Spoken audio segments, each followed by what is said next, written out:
नमस्कार मित्रांनो, आपलं सर्वांचं कृषी गाथामध्ये स्वागत।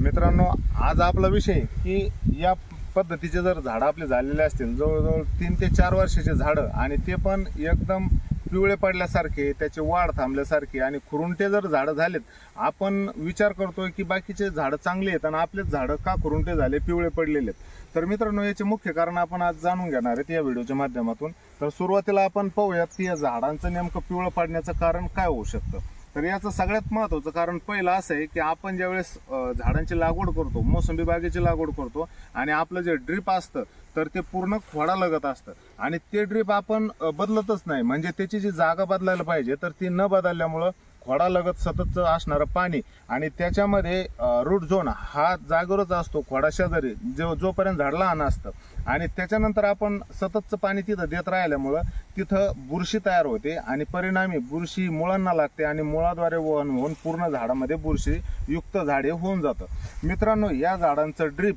शेजारी असल्यामुळं, पूर्ण बुरशीयुक्त वातावरण झाल्यामुळं आणि तिथं कायमची ओल असल्यामुळं जीवाणूंचं कार्य हे पूर्णपणे थांबलं जातं, म्हणजे त्या ठिकाणी जीवाणू कार्यरत होत नाही आणि परिणामी तिथलं जे अन्नद्रव्य आहे तर ते मुळांना न भेटल्यामुळं आणि झाडामध्ये त्याची डिफिशियन्सी दिसू लागते।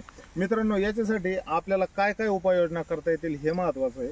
आता सुरुवातीला या झाडावरती आपल्याला जर याची क्वालिटी बनवायची असेल, झाड चांगल्यापैकी बनवायचं असेल आणि पुन्हा आपली बाग एकदम सशक्त उभं राहिली पाहिजे, याच्यासाठी जर कार्य करायचं असेल तर प्रथम आपलं पाणी नियोजन व्यवस्थित करणं गरजेचं आहे। म्हणजे झाडालगत जे ड्रीप आहे तर ते हे ड्रीप जे आहे तर ते आपल्याला बाजूला घेणं गरजेचं आहे। हे ड्रीप या ठिकाणी असल्यामुळं कायमची सतत ओल या ठिकाणी राहते आणि या ठिकाणी सततची ओल असल्यामुळं या ठिकाणी बघा झाडाचं खोड पूर्णतः हे खराब झालं आणि नंतर हे जे झाड आहे तर त्याची वाढ थांबलेली आणि जे मुळाद्वारे वहन होत असतं तर या ठिकाणी पूर्णतः हा साल साडल्यामुळं झाडांना पूर्ण पोषण भेटत नाही आणि झाड स्थितीमध्ये जशाला तसं राहतं आणि त्याच्यानंतर ते पिवळं पडू लागतं, झाडावर काड्या दिसू लागतात आणि त्याच्यानंतर झाड हे पूर्णतः खराब होऊन जातं।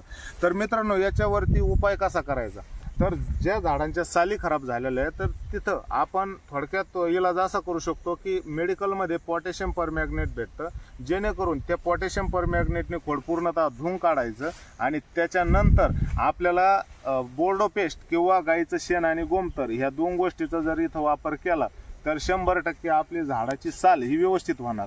पण मित्रांनो, झाडच खुरुंटे झालेत आणि ते झाड आपल्याला सुधारायचे, व्यवस्थित करायचे आणि त्याचे पाल्यांची संख्या वाढली पाहिजे, त्याचबरोबर झाड हिरवेपणावर आलं पाहिजे। याच्यासाठी आपल्याला काय करता येईल, तर मित्रांनो याच्यावरती सुद्धा एकदम मस्त उपाय आहे। फक्त स्टेटमेंट व्यवस्थित जर आपण केलं तर झाडं हे सुद्धा सुधारतात।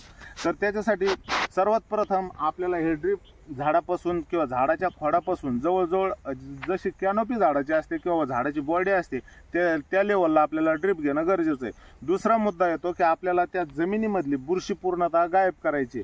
तर ज्या ठिकाणी हे ड्रीप आहे तर त्या ठिकाणी सुरुवातीला पाण्यामधून आपण एक चांगल्या क्वालिटीचं एक जैविक बुरशीनाशक जर सोडलं तरी सुद्धा चालतं, काही अडचण नाही। परंतु आपण जर केमिकलयुक्त बुरशीनाशक जसं ब्लू कॉपर असेल, त्याचबरोबर 22 असेल, येलेट असेल किंवा इतर दुसऱ्या बुरशीनाशकाची जर ड्रिचिंग केली तर त्या ठिकाणची बुरशी पूर्णतः गायब होईल आणि सिस्टमॅटिक बुरशीनाशकाचा जर वापर केला तर या झाडामध्ये पूर्णतः हे झाड बुरशी मुक्त होऊन जाईल आणि त्याच्यानंतर आपल्याला झाडाला पांढरी मूळ फोडायची।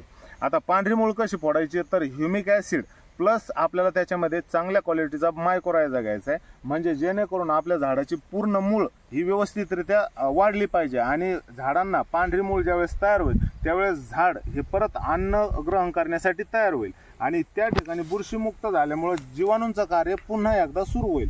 आता या ठिकाणी आपण मायक्रोरायझा आणि ह्युमिक ॲसिड याची ड्रिचिंग आपण जवळजवळ रासायनिक बुरशीनाशक वापरल्यानंतर एक 5 ते 6 दिवसानंतर आपण मायक्रोरायझा आणि ह्युमिकचा वापर करायचा आहे। मित्रांनो, त्याचबरोबर तिसरी गोष्ट अशी आहे की झाडामध्ये आपल्याला अन्नद्रव्याची डिफिशियन्सी दिसते। अन्नद्रव्याची डिफिशियन्सी जशीच आपल्याला झाडावरती दिसायला लागल तर त्या अर्थी आपल्या झाडानं काही खाल्लेलं नाही आहे आणि त्याच्यानंतर आपल्याला ती झीज भरून काढायची। म्हणजे आता आपण बुरशीमुक्त झाड केलंय, त्याच्याबरोबर आपण झाडाची पांढरी मूळ फोडली, पण आता अन्नद्रव्य सुद्धा देण्याची गरज आहे।